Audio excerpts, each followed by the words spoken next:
నేనే విషయంలో తప్పిపోతినో అది నాకు తెలియచేయడు. యోబు అంటున్నాడు, నేను ఏ విషయంలో తప్పిపోతినో అది నాకు తెలియచేయుడి, నేను మౌనినై ఉండేదను, నాకు ఉపదేశము చేయుడి. హల్లెలూయా. నాకు చెప్పండి, నేను ఒప్పుకుంటాను. నాకు చెప్పండి, నేను తప్పుకుంటాను కాదు, లేకపోతే కప్పుకుంటాను కాదు. నాకు తెలియచేయండి, నేను ఏ విషయంలో తప్పిపోతున్నానో, ఏ విషయంలో పడిపోతున్నానో, ఏ విషయంలో జారిపోయానో అది నాకు తెలియచేయండి, నేను మౌనినై. హల్లెలూయా, హల్లెలూయా. నేను మౌనినై ఉండేదన్న విషయంలో దేవుడు మాట్లాడాడు. తప్పిపోయిన విషయాలు. దావీదు మహారాజు కదా, దావీదు మహారాజు ఒప్పుకున్నాడు. ఎలా ఒప్పుకున్నాడు? ఆయన ఒప్పుకొని క్షమించబడ్డాడట దేవుని దగ్గర. ఆదాము ఒప్పుకోలే, చేసిన పాపాన్ని ఒప్పుకోలేదు. ఆయన ఏదేని వనంలో నుంచి బయటికి నెట్టివేయబడ్డాడు, తరమబడ్డాడు. దావీదు ఒప్పుకున్నాడు. ఎలా ఒప్పుకున్నాడు? ఒప్పుకోవాలనే ఆలోచన ఎలా వచ్చింది అతనికి? ఎలా ఒప్పుకున్నాడు? దేవుని దగ్గర లోబడాలనే ఆలోచన ఎలా వచ్చింది? దావీదు పాపం చేశాడు బత్షెబతో. దానికి ఒక మాస్టర్ ప్లాన్ చేశాడు. ఉరియాని పిలిపించి తన ఇంటికి వెళ్ళమన్నాడు. తన ఇంటికి వెళ్ళి తన భార్యతో 2-3 రోజులు సుఖపడి మళ్ళీ తర్వాత యుద్ధానికి వెళ్ళిపోతే నేను చేసిన పాపం కవర్ అయిపోద్ది అనుకున్నాడు. కానీ అతని ఇంటికి వెళ్ళలేదు. తర్వాత తిరిగి యుద్ధానికి వెళ్ళాడు. యుద్ధానికి వెళితే ఆయనతో ఒక మరణ శాసనం రాసి పంపించాడు. ఇతడు అమాలేకులతో యుద్ధం జరుగుతున్నప్పుడు ఆ రబ్బా పట్టణాన్ని మీరు ముట్టడ వేసినప్పుడు బలశూలులు, వీరులు, శూరులు ఉన్న చోట ఉరియాని ముందు పెట్టి వాడు కొట్టబడినట్టుగా, వాడు చంపబడినట్లుగా ఎవరో వాడి జోలికి, వాడికి అడ్డం బాగోద్దు ఎవరన్నా కొడతా ఉంటే అని చెప్పి మరణశాసనం రాసి పంపించాడు. యోవాబు మరణ శాసనాన్ని చూశాడు, రాసిందని. అలాగనే ఉరియాని ముందు పెట్టాడు యుద్ధంలో, నువ్వు ఎక్కడుండు అని. యుద్ధం జరిగేటప్పుడు ఎవరు ఎక్కడుండాలో సైన్యాధిపతి సెలెక్ట్ చేస్తాడు, నువ్వు ఎక్కడుండాలి, నువ్వు ఎక్కడుండాలి. అలాగనే ఉరియాని ముందు పెట్టాడు. ఉరియా చంపబడ్డాడన్న వార్త దావీదుకి వినబడింది. ఉరియా చంపబడ్డాడన్న వార్త దావీదుకి వినబడినప్పుడు అప్పుడు దావీదు సంతోషించాడు. ఎందుకు అంటే నేను అనుకున్నది జరిగింది. మనం కూడా సంతోషిస్తాం అనుకున్నది జరిగితే. నేను అనుకున్నట్టు అయితే, నేను అనుకున్నట్టు జరిగితే సంతోషిస్తాం కదా. ఉరియా చంపబడ్డాడన్న తర్వాత దావీదు సంతోషించాడు. నేను వేసిన ప్లాన్ సక్సెస్ఫుల్గా జరిగిందని సంతోషపడతా ఉన్నాడు. పడుతూ ఉన్న సమయంలో దావీదు ఒకరోజు సింహాసనం మీద ఆసీనుడై ఉండగా, ఇరువులు పెద్దలు నలుదిక్కులో కూడా ఆసీనులై ఉండగా, అప్పట్లో ఏదైనా సెటిల్మెంట్ చేయాలంటే రాజు దగ్గరికి రావాలి. రాజు దగ్గరకు వచ్చి వారికి జరిగిన అన్యాయం ఏదైనా చెప్తే రాజే తీర్పు చేస్తాడు. అంతేనా? తీర్పరు ఎవరు? రాజు. ఈ రాజు దగ్గరికి 12వ అధ్యాయానికి వచ్చేసరికి రాజు దగ్గరికి ఒక ప్రవక్త వచ్చాడు. అతని పేరు నాతాను. ఒక ప్రవక్త. ఆ రోజుల్లో ప్రవక్త అంటే, ప్రవక్త వస్తున్నాడంటే భయపడేవాళ్ళు. ఎందుకు అంటే సేవకుడు వస్తున్నాడంటే గడగడ వణికిపోయేవారు. ఊరికి వస్తున్నాడా, ఒక ఇంటికి వస్తున్నాడా, లేదా ఒక ప్రజలకి చెప్పడానికి వస్తున్నాడా, ఒక ఇంటికి సేవకుడు వస్తున్నాడంటే భయపడిపోయేవాళ్ళు. ఎందుకో తెలుసా? సేవకుడు ఆశీర్వాదకరంగా చెప్పడానికి వస్తున్నాడా, మేలుకరమైన మాట చెప్పడానికి వస్తున్నాడా, లేకపోతే క్లాసు బిగడానికి వస్తున్నాడా, లేకపోతే శపించి వెళ్ళడానికి వస్తున్నాడా అని సేవకుడు అంటే ఆ రోజుల్లో గడగడగడ వణికిపోయేవాళ్ళు. ఈ రోజుల్లో ఆ భయం ఎక్కడిది? ఉందా? అండి? ఉందా? ఏడన్నా ఉందా? ఉంటే చెప్పండి నాకు అండి. భూతద్దం పెట్టి ఎతికినా ఆ భయం, ఆ భక్తి ఈ రోజుల్లో ఎక్కడా కనపడట్లేదు. సేవకుడంటే భయం. కొన్ని సంఘాలు ఎంత భయపడతారో సేవకుడంటే. అది కొన్ని సంఘాల్లో తండ్రి గారు అని పిలుస్తారు. కొన్ని సంఘాల్లో దైవ సేవకుడని పిలుస్తారు. కొన్ని సంఘాల్లో ఏమంటారు? మా ఆత్మీయ తండ్రి అని పిలుస్తారు కదా. కొన్ని సంఘాల్లో ఎంత భయపడతారో సేవకులకి. ఈ రోజుల్లో అక్కడి అన్ని వరుసలు వచ్చేసినాయిగా. రాలా? తాతనోళ్ళు తాత, మామయ్య నోళ్ళు మామయ్య కదా, అన్నని వాళ్ళు అన్న కదా, అన్ని వరుసలు వచ్చేసినాయి. భయం పోయింది. ఒక దైవ సేవకుడు వస్తున్నాడంటే గడగడ వణికిపోయేవాడు. సేవకులు వస్తున్నారు అంటే ఏం చెప్పడానికి వస్తున్నాడో, నన్ను దీవించడానికి వస్తున్నాడో, నన్ను శపించడానికి వస్తున్నాడో, శాపవచనం తెస్తున్నాడో, ఆశీర్వాదవచనం తెస్తున్నాడో అని భయపడిపోయేవాడు. ఈ దావీదు ఇరుపార్శాల ఆశీనులై ఉండగా దావీదు సింహాసనం మీద ఆశీనుడై ఉన్నాడు.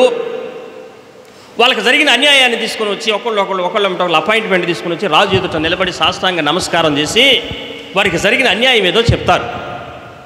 ఇప్పుడు రాజు అనుకుంటున్నాడు, నేను చేసింది ఇంకెవరికీ తెలీదు, సైలెంట్గా మాసిపోయింది, నేను చాలా తెలివి కలవాడిని అనుకుంటున్నాడు ఈ రాజు.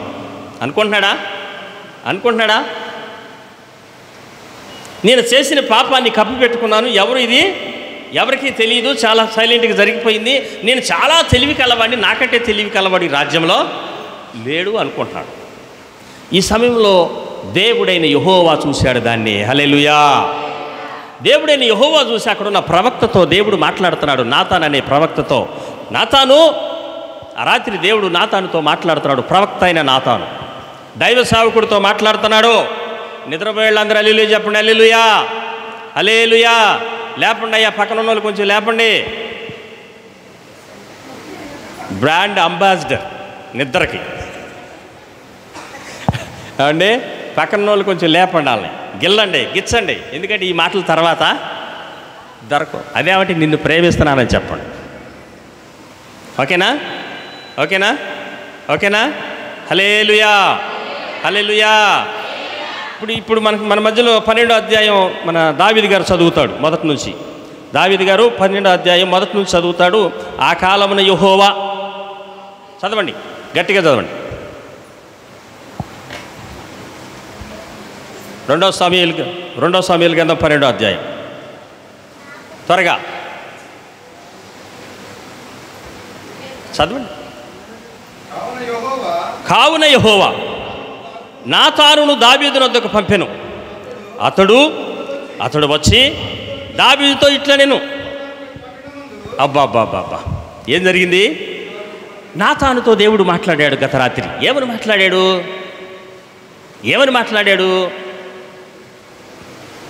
ప్రవక్తతో, దైవ సేవకుడితో దేవుడు ఏమని మాట్లాడతాడు? సరిచేసే విషయాలు మాట్లాడతాడు. దావీదు తప్పిదాన్ని దేవుడు చూశాడు.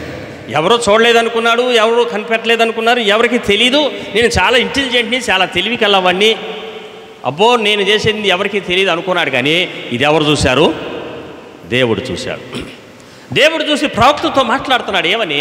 నువ్వు రేపు రాజు సన్నిధికి వెళ్ళాలి, రాజు సముఖానికి వెళ్ళాలి. అక్కడ ఏం చెప్పాలి అంటే, ఏం చెప్పాలో నేను చెప్పింది చెప్పు. దావీదు దగ్గరికి ఇప్పుడు వచ్చాడు నాతాను ప్రవక్త. వచ్చి నాతాను దావీదు దగ్గరికి వెళ్ళి దావీదు ఎదుట నిలబడ్డాడు. హల్లెలూయా. అప్పటికే దావీదుకి అర్థమైపోయి ఉంటుంది, సేవకుడు వచ్చాడు అంటే, సేవకుడు మౌనంగా ఉన్నాడు అంటే, సేవకుడు మౌనంగా నిలబడ్డాడు అంటే ఆయనకు అర్థమైపోయింది, సేవకుడు వచ్చాడంటే ఏదో చెప్పబోతున్నాడు నాకు, భయపడిపోతున్నాడు దావీదు సింహాసనం మీద ఉండి.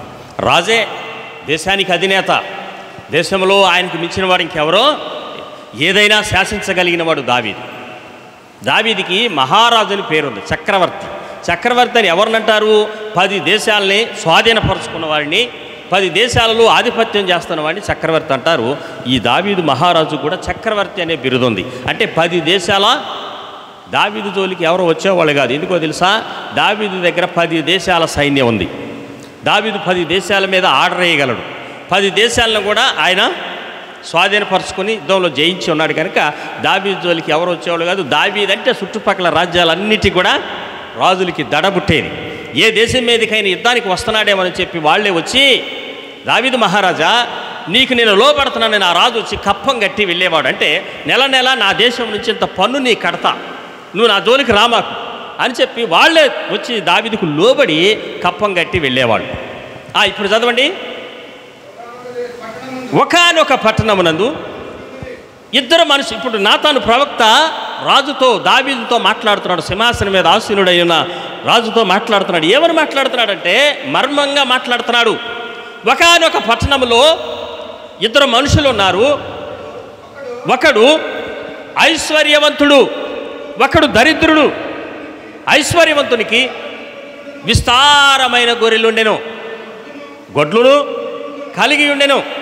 అయితే ఆ దరిద్రునికి తాను కొనుక్కొని ఉన్న ఒక చిన్న గొర్రె పిల్ల తప్ప మరి ఏమియూ. మర్మంగా మాట్లాడుతున్నాడు, జాగ్రత్త. ఎందుకో తెలుసా? చుట్టుపక్కల ఎవరున్నారు? వీరులు, శూరులు, యుద్ధ వీరులు, మహాబలశాలులు, సైన్యాధిపతులు ఆయనతో ఆసీనులై ఉన్నారు, సింహాసనం ఆసీనులై ఉన్నారు. చుట్టుపక్కలంతా కూడా డైరెక్ట్గా వచ్చి మాట్లాడట్లా, మర్మంగా మాట్లాడుతున్నాడు దైవ సేవకుడు. ఏమని? రాజా, ఒక పట్టణంలో ఇద్దరు మనుషులు ఉన్నారు, ఒకడు ఐశ్వర్యవంతుడు, ఒకడు దరిద్రుడు. ఐశ్వర్యవంతునికి ఎన్నో విస్తారమైన గొర్రెలు, గొడ్లు ఎన్నో ఉన్నాయి. ఐశ్వర్యవంతుడు కాబట్టి, గొప్ప ధనికుడు కాబట్టి అనేకమైన వాటిని కొనుక్కున్నాడు. ఒక మనుషుడు దరిద్రుడు, వాడికి ఒక గొర్రె పిల్ల ఉంది. ఆ గొర్రె పిల్లని చాలా ప్రేమగా చూసుకుంటున్నాడు, ఎంతో అల్లారు ముద్దుగా చూసుకుంటున్నాడు. అది వారి మధ్య తిరుగుతూ ఉంది, వారి పిల్లల మధ్యను, వారి మధ్యను, వారి ఇంటిలో తిరుగుతూ ఉంటుంది. కొన్ని ఇళ్లలోకి వెళ్తే కదా పిల్లులు పెంచుకుంటారు, కొన్ని ఇళ్లలో కుక్కలు పెంచుకుంటారు, కొన్ని ఇళ్లలో గొర్రె పిల్లలను పెంచుకుంటారు కదా, మేక పిల్లలు ఉంటాయి, అవి ఇంటి లోపలికి వచ్చేస్తాయి కదా, అవి మనుషుల్లో పడి తిరుగుతూ ఉంటాయి. వాటిని చాలా ఎక్కువగా ప్రేమిస్తుంటారు. ఈ రోజుల్లో జంతువుల మీద ఉన్న ప్రేమ మనుషుల మీద లేదండి. ఉందా? ఈ రోజులు జంతువుని ప్రేమిస్తున్నాడు మనిషి, జంతువుని ప్రేమిస్తున్నాడు మనిషి, మనిషిని ప్రేమించలేకపోతున్నాడు. అవునా కదా? ఒకసారి అంటున్నాడు, మొన్న మా ఇంటి పక్కన ఒకళ్ళు ఉన్నారండి అపార్ట్మెంట్లో, వాళ్ళ ఇంట్లో ఒక కుక్క ఉందండి, ఇంత ఎత్తు ఉంటుంది. అది ఈ దేశం కుక్క కాదు. ఆ కుక్క కంటే రోజు బిర్యానీ అండి. ఆ కుక్కకి రోజు కుక్కలు తినే బిర్యానీ ఉంటుంది అంట. మరి అదో హోటల్, అక్కడి నుంచి డైలీ పార్సల్ వస్తుందండి. దానికి ఒక డాక్టర్ అండి, దానికి ఉదయం టిఫిను, మధ్యాహ్నం భోజనం, సాయంత్రం బిర్యానీ. ఆ కుక్కను పట్టుకొని తిప్పడానికి ఒక వ్యక్తి అండి, దానికి సపరేట్గా ట్రీట్మెంటు, దానికి సపరేట్గా మళ్ళీ ఇంజక్షన్లు ఇవన్నీ ఉన్నాయండి. దానిని చూస్తే నాకు అనిపించిందండి, నేను ఎందుకు కుక్కగా పుట్టలేదా అనిపించిందండి. అవునా? కుక్కను ప్రేమిస్తాడు ఒకడు, పిల్లిని ప్రేమిస్తాడు ఒకడు, ఇంకా మేకలను ప్రేమించేవాళ్ళు, జంతువులు ప్రేమించేవాళ్ళు ఎక్కువైపోయారు ఈ రోజుల్లో కదా. మనుషులు ప్రేమ ఉందా? మనిషిని మనిషి ఓర్చుకోలేకపోతున్నాడు, మనిషిని మనిషి గౌరవించట్లేదు, మనిషిని మనిషి ప్రేమించట్లేదు. ఎవరు ప్రేమిస్తున్నాడు? మనిషిని వదిలిపెట్టి కుక్కల్ని, పిల్లుల్ని, జంతువుల ప్రేమ ఎక్కువైపోయింది ఈ రోజుల్లో. ప్రియా దేవుని బిడ్డలారా, మనిషిని మనిషి ప్రేమించుకుందాం. హల్లెలూయా, హల్లెలూయా. ఇప్పుడు ప్రవక్త వచ్చి రాజు సన్నిధిలో, రాజు నగరికి, రాజు సముఖానికి ప్రవక్త వచ్చాడు. దేవుడు చెప్పాడు, నాతాను ప్రవక్తతో మాట్లాడుతున్నాడు, నువ్వు వెళ్ళి రాజుతో చెప్పు. ఏమని చెప్పాలి? రాజుతో మాట్లాడాలంటే రాజు పక్కన ఇరుపక్షాల మహామహులు ఉంటారు, విఐపీలు ఉంటారు, గొప్ప గొప్ప వారు ఉంటారు. రాజు దగ్గరికి వెళ్ళి నువ్వు ఈ పని చేసేవేంటి అని అనగలవా? మర్మంగా మాట్లాడుతున్నాడు ప్రవక్త వచ్చి. అయ్యా, ఒక పట్టణంలో ఇద్దరు మనుషులు ఉన్నారు, ఒకడు ఐశ్వర్యవంతుడు, ఒకడు దరిద్రుడు. దరిద్రునికి ఒక్క గొర్రె పిల్ల ఉంది, ఐశ్వర్యవంతుడికి విస్తారమైన పశువులు, సంపదలు, సిరి సంపదలన్నీ కలిగి ఉన్నాడు. ఒకనొక రోజున ఐశ్వర్యవంతునికి ఒక అతిథి వచ్చాడు. చదవండి, అక్కడ చదవండి. అయితే ఆ దరిద్రునికి తాను కొనుక్కొని ఉన్న ఒక చిన్న ఆడగొర్రె పిల్ల ఉంది, ఏమీ లేకపోయేను. అతడు దాన్ని ప్రేమతో పెంచుకొని చుండగా అది వాని యొద్దను, వాని బిడ్డల యొద్దను పెరిగి ఉండి తాను చేతి ముద్దలు తినుచు, త్రాగుచు, తాను కౌగిట పండుకొనుచు ఉండను. కుమారుని వలె, కుమార్తె వలె ఆ ఇంటిలో కలిసిపోయి ఉండేను. హల్లెలూయా. ఈ సమయంలో ఏం జరిగిందట? అట్లుండగా మార్గస్థుడొకడు ఐశ్వర్యవంతుని యొద్దకు, అతని యొద్దకు వచ్చిన మార్గస్థునికి ఫంక్షన్ అంటే పార్టీ ఇవ్వడానికి, విందుకి మార్గస్థుడు ఒకడు వచ్చాడు. వాడికి విందు చేయాలి. విందు చేయడానికి ఏం చేశాడు? తన గొర్రెలలో కానీ గొడ్లలో కానీ దేనిని ముట్టక ఒక్క గొర్రె పిల్ల ఉన్న ఆ దరిద్రుని దగ్గరికి వెళ్ళి తన యొద్దకు వచ్చే వారికి ఆయత్తము చేయుటకు ఆ గొర్రె పిల్లని తీసుకొని వచ్చి దాన్ని కట్ చేసి ఆ గొర్రె పిల్లని ముక్కలు ముక్కలుగా చేసి ఆ వచ్చిన అతిథికి పార్టీ ఇచ్చేశాడు. ఇది ఎంతవరకు సబబు రాజా? నువ్వెన్నో తీర్పులు తీరుస్తున్నావు కదా, ఎన్నో సెటిల్మెంట్లు చేస్తున్నావు కదా. 100 గొర్రెలు ఉన్న వ్యక్తి, సిరి సంపదలు కలిగిన వ్యక్తి ఒక గొర్రె పిల్ల ఉన్నవాడి దగ్గరకు వచ్చి ఆ గొర్రె పిల్లని తీసుకెళ్ళి విందు చేసేసాడు. అతడు ఏడుస్తూ ఉన్నాడు, అయ్యో నాకున్న ఒక గొర్రె పిల్ల పోయింది అని చాలా బాధపడతా ఉన్నాడు. దీనికి తీర్పేంటి చెప్పు మహారాజా అన్నాడు. చెప్పంటే మనం వేరే వాళ్ళ గురించి అయితే విస్తారంగా మాట్లాడతాం కానీ మన గురించి మాట్లాడుకోలేంగా. రాజు ఏమన్నాడు? దావీదు ఈ మాట విని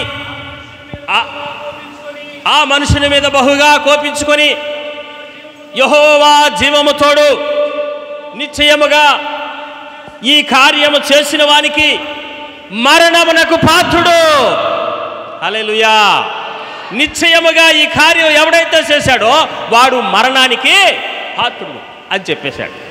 మళ్ళీ ఇంకో మాట కూడా అన్నాడు, ఎట్లాగా చనిపోయిన గొర్రె పిల్లని వాడు తెచ్చి ఇవ్వలేడు కాబట్టి ఆ గొర్రె పిల్లకు ప్రతిగా 4 గొర్రె పిల్లలు ఇయ్యవలనని నాతానుతో అనేశాడు. హల్లెలూయా, హల్లెలూయా. ఇప్పుడు ఈ దావీదు ఎవరో అని చెబుతున్నాడు. ఇది ఎవరి గురించో ఈ ప్రవక్త వచ్చి మాట్లాడుతున్నాడేమో అనుకుంటున్నాడు. ఎవని? ఒక మనుషునికి ఒక చిన్న గొర్రె పిల్ల ఉందయ్యా, అది తన పిల్లలతో కలిసి తనతో కలిసి ఇంటిలో ఒక పిల్లగాడి వలె తిరుగుతుంది. దాన్ని ఎంతో ప్రేమగా అందరూ కూడా చూసుకుంటున్నారు. 100 గొర్రెలు ఉన్న సిరి సంపదలు ఉన్న ఐశ్వర్యవంతుడు వచ్చి దాన్ని తీసుకుని వెళ్ళి వచ్చిన అతిథికి ఆయత్తం మార్గస్థుడు ఒకడు అని రాయబడింది బైబిల్లో. మార్గస్థుడు ఒకడు. ఎవడీడు? మార్గస్థుడు ఒకడు. ప్రియ దేవుని బిడ్డలారా, మనకు కలిగే కోరికలు, మనకు కలిగే ఈ కామ వికార అలవాట్లను బైబిల్లో ఏమని రాయించాడంటే మార్గస్థుడు. మార్గస్థుడు అంటే ఎంతసేపు ఉంటాడు? వచ్చి దారిని పోయేవాడు ఎంతసేపు ఉంటాడు? దారిని పోయేవాళ్ళు చాలామంది వస్తుంటారు మన ఇళ్ళకి కదా, చూసిపోదామని వస్తుంటారు. వాళ్ళకి టీయో టిఫినో మంచినీళ్ళు ఇస్తే వెంటనే వెళ్ళిపోతాడు, అంతేనా? మనలో కలిగే కోరికలు కూడా ఒక మార్గస్థుల్లాగా రాసేసాడు పరిశుద్ధాత్మ దేవుడు. చప్పట్లు కొడదాం ఒకసారి గట్టిగా గట్టిగా. హల్లెలూయా. మర్మంగా మాట్లాడుతున్నాడు దైవ సేవకుడు, మర్మంగా మాట్లాడుతున్నాడు ఈ దైవ సేవకుడు. దావీదుకి అర్థం కాకుండా అంటున్నాడు, అలాగు చేసిన వాడికి మరణమునకు పాత్రుడు వాడు, వాడిని చంపేయాలి అన్నాడు. మళ్ళీ అన్నాడు, ఆ గొర్రెకు ప్రతిగా 4 గొర్రెలు వాడికి ఇవ్వాల్సిందే అన్నాడు. ఇది ఎవరో గురించి అని చెప్పేశాడు. ఎవరి గురించి ఇది? మనం కూడా మాట్లాడుతాం ఒకళ్ళ గురించి అయితే, అబ్బో కదా, పోగేసి మాట్లాడతాం. ఒకళ్ళ గురించి అంటే అసలు మామూలుగా ఉంటుందా? వాళ్ళు అట్లాంటి వాళ్ళు, వీళ్ళు ఎట్లాంటి వాళ్ళు, ఇట్టంట కదా. అక్కడ జరిగింది ఎంత అయితే దాన్ని ఎంత పొడుగలి చెప్తాం కదా. ఎవరో గురించి అనుకున్నాడు. ఒకళ్ళ గురించి మాట్లాడాలంటే చాలా మాట్లాడతాం మనం, ఎన్నెన్నో మాట్లాడతాం. మనుషుల ముందు మనిషి మాటలు మాట్లాడతాం. మనిషి వెళ్ళిన తర్వాత ఆ మనిషి ఉన్నప్పుడు ఆ మనిషిని ఎంతో ప్రేమగా, అసలు వీళ్ళు లేకపోతే అసలు మేము లేవండి, మాకు అది చేశారు ఇది చేశారు అంటారు. వాడి గుమ్మం దాటగానే ఏమంటారు? వాళ్ళని ఏమంటారు? కొంతమంది అవసరానికి అవసరం వచ్చిందంటే చాలు ఇక వాళ్ళని పొగిడేస్తారు కదా. వీరుడు అయ్యా, సూర్యుడు వేసి నువ్వు లేకపోతే అట్ట అమ్మ అయ్యా చిన్నయ్య నాన్న కన్న కదా, ఎన్ని పేర్లు పెట్టేస్తారు. అవసరం తీరితే చాలు. ఏమైంది?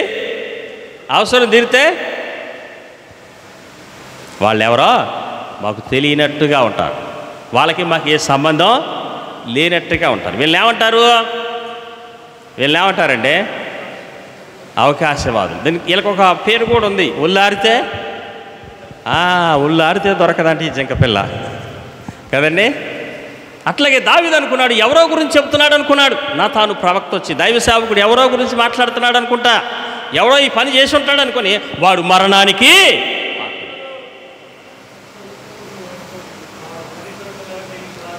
వాడు కనికరం లేకుండా ఈ పని ఎందుకు చేశాడో వాడు మరణానికి పాత్రుడు అని చెప్పేసి తీర్పు తీర్చేశాడు. ఇంకో మాట అన్నాడు, ఆ గొర్రెకి బదులుగా 4 గొర్రె పిల్లల వానికి ఇవ్వాలి అని చెప్పేశాడు. నాతాను ప్రవక్త మాట్లాడడం ప్రారంభించాడు. దేవుడు మాట్లాడమని చెప్పాడు, ఆ మనుషుడవు నీవే. బా, ఎవరో ఆయన ఎవరో అనుకుంటున్నావేమో మహారాజా, ఎవరి గురించో చెబుతున్నాను అనుకుంటున్నావేమో, ఎవరి గురించో తీర్పు తీరుస్తున్నావు అనుకుంటున్నావేమో, ఆ మనుషుడవు నీవే నీవే నీవే. దావీదుకి అప్పుడు వెలిగింది బల్బు. ట్యూబ్ లైట్ కాదుగా, ట్యూబ్ లైట్ అయితే కొట్టుకొని వెలుగుద్ది కదా, బల్బు అయితే ఇప్పుడు ఎవరు పక్కన నెట్టేయడానికి లేదు, ఎవరి మీద నెట్టడానికి లేదు. దైవ సేవకుడు సూటిగా వచ్చి మాట్లాడుతున్నాడు. దైవ సేవకుడు సూటిగా మాట్లాడుతున్న విషయాలు ఇవి. దైవ సేవకుడితో దేవుడే డైరెక్ట్గా చెప్పిన విషయాలు ఇవి. సూటిగా చెప్తున్నాడు దేవుడు. హల్లెలూయా. ఈ రోజుల్లో సరి చేసుకోమంటాం చాలా కష్టం కదా. నువ్వు ఎట్టున్నా పర్వాలేదు, ఏం చేసినా పర్వాలేదు, ఏమైనా పర్వాలేదు. కఠినమైన బోధలో ఈ రోజుల్లో చెప్పేవాళ్ళంటే ఎంత కోపం కదా, ఎంతమంది తిట్టుకుంటూ పోతారో. అవునా కదండి, అవునా కదా. ఈరోజు దేవుడు నాతో మాట్లాడాలి అనుకునేవాళ్ళు కొంతమంది అయితే, కొంతమంది ఎప్పుడు నా గురించే చెబుతారు, ఈయన ఎప్పుడు చెప్పినా నా గురించే చెబుతారు అనుకునేవాళ్ళు కూడా ఉంటారు. వేరే వాళ్ళ గురించి చెప్పడం ప్రారంభించడం అంటే మనకంటే ఎక్కువగా చెప్పేవాళ్ళు ఎవరో లేదు. ఎన్ని పోగే చెప్తావో, ఉన్నాయి అన్నీ కలిపి చెప్పేస్తాం. ఇప్పుడు దావీదుతో డైరెక్ట్గా మాట్లాడుతున్నాడు దైవ సేవకుడు వచ్చి. దైవ సేవకులు ఏదైనా చెప్తే దానికి ఎంత పొడగదీసి అట్ట అంటాడా ఆయన, నన్ను ఎట్ట అంటాడా? అసలు సేవకులు అట్ట అంటారా? పాస్టర్ అంటే ఏంటి, రమ్మంటే రావాలి, ప్రార్థన చేయమంటే చేయాలి, ఇచ్చింది ఏదో తీసుకొని అవకడ పడాలి, అంతేగాని నేను ఎట్టుంటే ఏంటి? గద్దింపు బాధ ఈ రోజుల్లో ఎవరికి ఎక్కట్లేదు. ఎక్కుతుందా? గద్దింపు బాధ. ప్రవక్త వచ్చాడు ఇప్పుడు దావీదు దగ్గరికి. దావీదు రాజు, ఆయన మహారాజు, చక్రవర్తి, 10 దేశాలకు అధిపతి. ఆయనకు నేనేం చెప్పగలనుకున్నాడా? దేవుడు చెప్పమన్నది చెప్పాలి. హల్లెలూయా. వచ్చాడు, ఎదురుగా నిలబడ్డాడు. దావీదుకి అప్పుడే చెమటలు బాస్తనే. చుట్టూ ఎవరున్నారు? విఐపీలు, గొప్ప రాజుతో సమానులు కూర్చొని ఉన్నారు.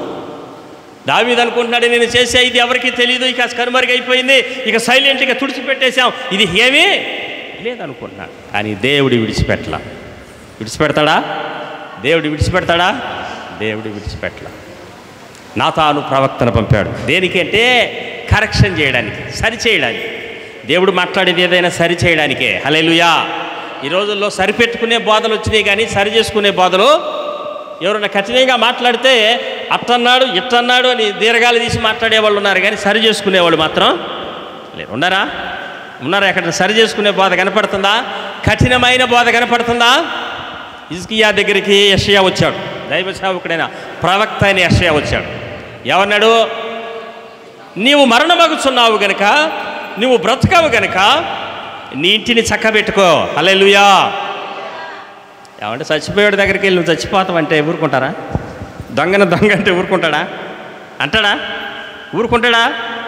ప్రవక్త వస్తున్నాడంటే, దైవ సేవకుడు వస్తున్నాడంటే, నేను ఎట్టున్నా, నేను ఎన్ని పాపాలు చేసినా, ఎంత ద్రోహినైనా, ఎంత క్రూరునైనా ఆయన నన్ను దీవించి ఎలా అని మనం అనుకుంటున్నాం. కానీ దేవుడు అట్ట అనుకోడు. సరి చేయాలని చూస్తాడు. ఇప్పుడు దావీదును సరి చేయడానికి నాతానును పంపించాడు. దావీదులో ఒక కల్మషం మొదలైపోయింది. దావీదు అలా ఉండడం నాకు ఇష్టం లేదు. దావీదు నా సన్నిధిలో సరిగా నిలబడాలి. హల్లెలూయా. నరపుత్రుడా, నీవు చక్కగా నిలబడు, నేను నీతో మాట్లాడాలి. దావీదు అలా ఉండడం నాకు ఇష్టం లేదు. దావీదు పట్ల నాకు ఒక ప్రణాళిక ఉంది. దావీదుని సరిచేయాలని ఒక నాతాను ప్రవక్తను లేపి పంపించాడు. దావీదుని సరిచేయి. వచ్చేసరికి అందరూ కూడా ఇలాగనే కూర్చున్నారు రాజు సమ్ముఖంలో. ఎంతోమంది తీర్పుల కోర్టు జరుగుతుంది అక్కడ ఒక తీర్పులు జరుగుతూ ఉన్నాయి. అంతమందిలో దావీదుతో మాట్లాడాలంటే కుదరదు కనుక నాతాను ఒక కథ అల్లాడు. ఏ కథ అది? కొంతమందికి సమయోచితంగా మాట్లాడడం రాదు, వాళ్ళు ఏం మాట్లాడతారో తెలియదు. కొంతమంది మనం ఒకటి మాట్లాడుతుంటే వాళ్ళు ఒకటి మాట్లాడుతుంటారు. వాళ్ళని ఏమంటారు? ఏమనరా? ఏమంటారు వాళ్ళని? ఈడొచ్చింది కానీ ఏమండి, ఈడొచ్చింది కానీ అతనికి ఈడొచ్చింది కానీ ఎవరో లేదా. ఏమేం చెప్తుంటారో అర్థం కాదు, ఏమేం మాట్లాడుతుంటారో అర్థం కాదు. మళ్ళీ వాళ్ళు అనుకుంటారు మేము చాలా జ్ఞానవంతులు, మాకంటే తెలివి కలవాళ్ళు ఇక్కడ ఎవరు లేరు, అబ్బో మేమంటే ఏంటి అన్నట్టుగా గొప్పగా చెప్తుంటారు. ఈ దావీదుతో మర్మంగా మాట్లాడుతున్నాడు దైవ సేవకుడు. ఏమని మాట్లాడుతున్నాడు? రాజా, ఒక పట్టణంలో ఇద్దరున్నారు, వారిలో ఒకడు ఐశ్వర్యవంతుడు, ఒకడు దరిద్రుడు. ఆ దరిద్రునికి ఒక గొర్రె పిల్ల ఉంది, దాన్ని ఎంతో అల్లారుముద్దుగా చూసుకుంటున్నాడు, ప్రేమగా చూసుకుంటున్నాడు, దాన్ని ఎత్తుకొని తిరుగుతున్నాడు. ఐశ్వర్యవంతునికి సకల సంపదలన్నీ ఉన్న సిరి సంపదలు. మార్గస్థుడు ఒకడు అతని దగ్గరకు వచ్చాడట, వానికి పార్టీ ఇవ్వడానికి, వానికి విందు చేయడానికి ఒక్కగాని ఒక గొర్రె పిల్ల ఉన్న వాని దగ్గరికి వెళ్ళి ఆ గొర్రె పిల్లని తీసుకొని వచ్చి విందు చేశాడు. ఇది ఎంతవరకు సబబు? దీనికి నువ్వు తీర్పు చెప్పాలి అని అడిగాడు. ఈ దావీదు అనుకున్నాడు, ఇది ఎవరైనా చేశారేమో అట్లాగా మన రాజ్యంలో, ఇది ఎక్కడో జరిగే ఉంటుంది అనుకొని వెంటనే మాటలు ఇసిరేస్తారంట నిజమేనా? మాట జారుతారంట నిజమేనా? నిజమేనండి అది. అందుకే బైబిల్లో ఉంది, నీ నోటిని కాసుకో, నీ నాలుకని భద్రం చేసుకో. హల్లెలూయా. దావీదు అన్నాడు, వాడు మరణమునకు పాత్రుడు. ఈ దుష్కార్యం ఎవడైతే చేశాడో వాడు మరణానికి పాత్రుడు అని చెప్పి మళ్ళీ ఇంకో మాట అన్నాడు, ఆ గొర్రెకి బదులుగా 4 గొర్రెలు అతనికి ఇప్పించాలన్నాడు. నాతాను ప్రవక్త దేవుని ఆత్మచేత నింపబడి వచ్చినాడు కనుక అంటున్నాడు, ఆ మనుషుడవు నీవే. హల్లెలూయా. ఆ మనుషుడవు నీవే. నువ్వు చేసిన పనేంటి? దేవుడైన యెహోవా రాత్రి నాతో మాట్లాడాడు, ఇప్పుడు నీతో మాట్లాడడానికి వచ్చాను, ఆ మనుషుడవు నీవే. వెంటనే దావీదు సింహాసనం నుంచి దిగి కిందకి బోర్లగా పడిపోయాడు. సాష్టాంగ నమస్కారం చేసి ఇప్పుడు మాట్లాడుతున్నాడు. 13వ వచనం చదవండి. నేను పాపము చేసి తిని. దావీదు నాతానుతో అనగా, నాతాను నీవు చావకుండునట్లు యెహోవా నీ పాపాన్ని పరిహరించెను. చప్పలు కొట్టండి గట్టిగా. ఎవరొచ్చి చెప్తే ఒప్పుకుంటున్నాడు? ఇప్పుడు పాస్టర్ గారు చెప్తే ఎట్టుంది వ్యవహారం? పాస్టర్ గారు నువ్వు ఇటు సరికాదమ్మా, సరి కావాలి, ఇలా అయ్యా, నువ్వు ఇట్టుంటున్నావు, ఇటు కాదనంటే ఏమంటారు? ఎన్ని కొనుక్కుంటారో, ముందెన్ని తిడతారో వెనకెన్ని తిడతారు కదా. ఇంకేంటి కదా. ఖండించే బోధ, సరిచేసే బోధ, సరిపెట్టుకునే బోధ కాదండి మనదే. ఏం బోధ? జీవము గల సంఘములో జనులు ఎలా ఉండవలెనో, వారు ఎలాగూ ప్రవర్తించవలెనో ఇక్కడ బోధించబడుతుంది. హల్లెలూయా, హల్లెలూయా. జీవము గల దేవుని సంఘములో జనులు ఎలాగూ ఉండాలో, వాళ్ళు ఎలా ప్రవర్తించాలో, వాళ్ళు ఎలా మాట్లాడాలో, ఎలా నడుచుకోవాలో ఇక్కడ బోధ జరుగుతుంది. హల్లెలూయా. మొన్న ఒక ఆయన అంటున్నాడు, కొత్తగా వచ్చాడు మా దగ్గరికి ప్రార్థన కాడ, మా ఇంటికి రండి ప్రార్థన చేద్దరు కానీ అన్నాడు. మేము ఈరోజు కుదరదండి, మేము రేపు కూడా కుదరదు, ఎల్లుండి వస్తాం, ఇక్కడికి ప్రయాణంలో ఉన్నాం మేము, అప్పుడు వస్తామండి ప్రార్థన చేస్తామని చెప్పా. నొలకపేటలో మేము ఎల్లుండి వచ్చిన తర్వాత మేమే వెళ్ళాం, ఎందుకంటే వస్తాను మాట ఇచ్చాంగా. మేమే వెళ్ళేసరికి ఆయన బాగా బిగించండు, బిగించి లోపల నుండి బయటికి రాట్లా. అలా భార్య వాళ్ళందరూ మాతో కూర్చున్నారు. పిల్లలు ఏడమ్మ పిలువ అంటే రాట్లా, రానంటుండండి. ఎందుకని ఏమైనా తాగుతున్నాను మాకు తెలియదు ఆకోవాల. ఏమైందమ్మా రమ్మనమ్మంటే వాళ్ళ పిల్లలు వెళ్ళి పిలిచారు, భార్య వెళ్ళి పిలిచింది, వాళ్ళ అమ్మ వెళ్ళి పిలిచింది, రాట్లా. సరే రాకపోతే ప్రార్థన చేద్దాం సరే అని వాళ్ళ వరకు ప్రార్థన చేసి సరే ఇళ్ళతో అంటే వాళ్ళ టీ పెడతాం కూర్చోమన్నారు. కూర్చున్నాం. కూర్చుంటే మేము భయం అనుకున్నామో ఈలో బయటకు వచ్చింది.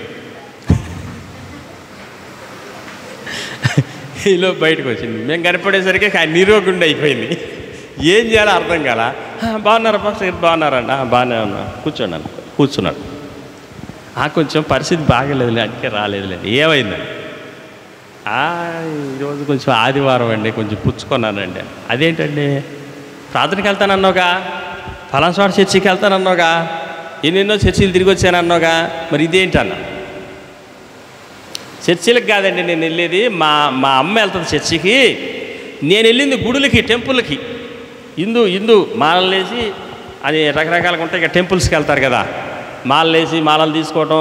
నేను శబరిమల వెళ్ళొచ్చా, కనకదుర్గ దగ్గరికి వెళ్ళొచ్చా, ఇంకా పుట్టపర్తి సాయిబాబా దగ్గరికి వెళ్ళొచ్చా, అట్లా వెళ్తానండి నేను. మా అమ్మ వెళ్తుంది, మా అమ్మ కోసం ప్రార్థన చేయడానికి రమ్మన్నానండి. సరే ప్రార్థన చేయడానికి రమ్మను, మంచిదే కానీ మరి నువ్వు ఇట్టు ఉండకూడదుగా అన్న. అంటే ఆయన మొదలు పెట్టాడు ఇక ఏమని, అయ్యగారు నేను పుట్టపర్తి వెళ్ళా, అక్కడ ఎవరు నన్ను తాగొద్దని చెప్పలా. నేను 3 సార్లు మాలేసా, శబరిమల వెళ్ళొచ్చా, అక్కడి నుంచి ఎవరు నన్ను తాగొద్దని, అక్కడ కూడా నేను అక్కడి నుంచే తాక్కుంటూ వచ్చా. కనకదుర్గకు మాలేసా, నన్ను ఎవరు తాగొద్దని చెప్పలా. మరి మీరెందుకు చెబుతున్నారు? ఏమండి,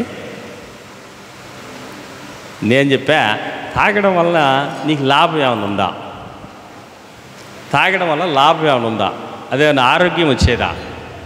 అదేమైనా కడుపు నిండేదా? ఈరోజు తాగుతూ రేపు పోసేస్తావు. అంతేగా, లోపల అవయవాలు ఎంత ఆల్కహాల్ అది. సారా నువ్వు తాగే మందుకి ఒకసారి గిన్నెలో పోసి అగ్గిపొల్లకి అది ఒక పెట్రోల్ లాగా మండుద్ది. మందు పెట్రోల్ లాగా మండుద్ది. అంత పవర్ఫుల్ లోపల పోస్తున్నావు. దేవుడు మన కలుగు చేసిన అవయవాలు చాలా సున్నితంగా ఉంటాయి. లోపల ప్రేగులు, గుండె, కిడ్నీలు ఇవన్నీ సున్నితమైనవి. అలాంటి వాటి మీద నువ్వు ఇలా పోస్తున్నావు, లివర్ కానీ ఏదైనా, అది లాస్ట్కి ఏమైపోద్ది? డ్యామేజ్ అయిపోద్ది. నీ క్షేమం కోసమే చెబుతున్నాగా నేను.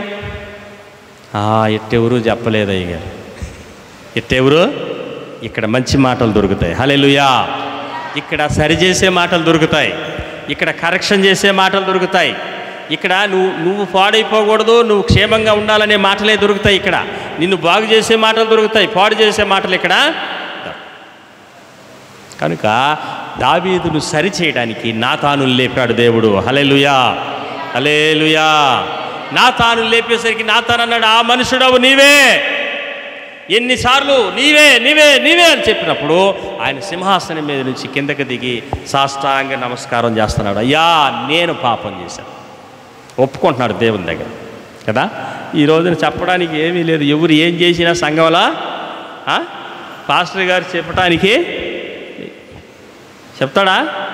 అయ్యగారు ఎవరన్నా గద్దించినట్టు ఉందా? ఇది జ్వాల బాధ.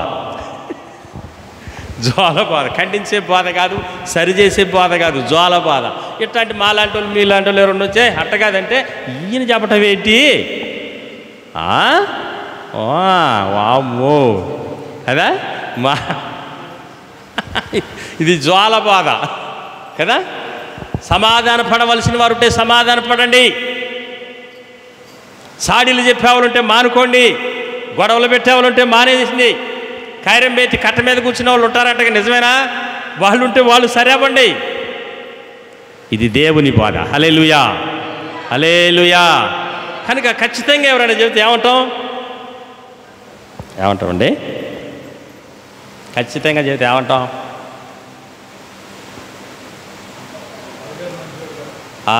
అదిగో అయ్యగారు మంచోడే కాదు, అసలు అట్ట చెప్పొచ్చు అయ్యగారు అన్నాడు, అట్ట మాట్లాడవచ్చు అయ్యగారంటే.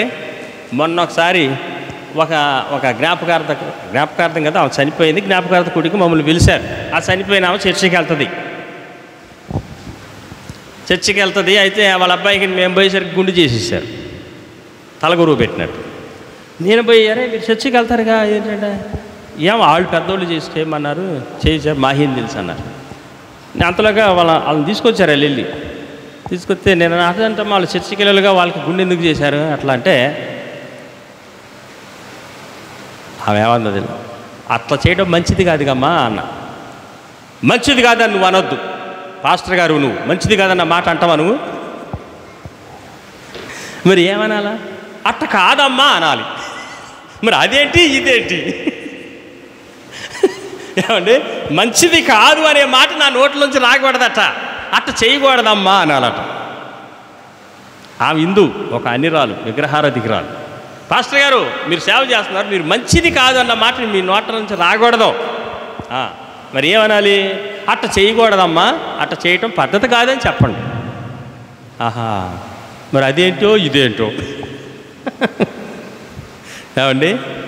సరి చేసుకునే బాధ, సరిపెట్టుకునే బాధ కాదండి. దావీదు సింహాసనాన్ని విడిచిపెట్టి అంతమంది విఐపీలు ఉన్నారు, అంతమంది గొప్పవారు ఉన్నారు, వామ్మో ఏమనుకుంటారు అనుకోలేదు. అక్కడ మోకరించాడు దైవ సేవకుడు ఎదుట. నేను పాపం చేశాను. చదవండి ఇప్పుడు 13వ వచనం. నేను పాపం చేశాను, నేను పాపం చేశాను. దేవుని దగ్గర ఒప్పుకుంటున్నాడు, దైవ సేవకుడు ఎదుట ఒప్పుకుంటున్నాడు. నేను పాపం చేశాను, నేను పాపం చేసినని దావీదు నాతానుతో అనగా, నాతాను నీవు చావకుండానట్లు యెహోవా నీ పాపమును పరిహరించెను. హల్లెలూయా, హల్లెలూయా.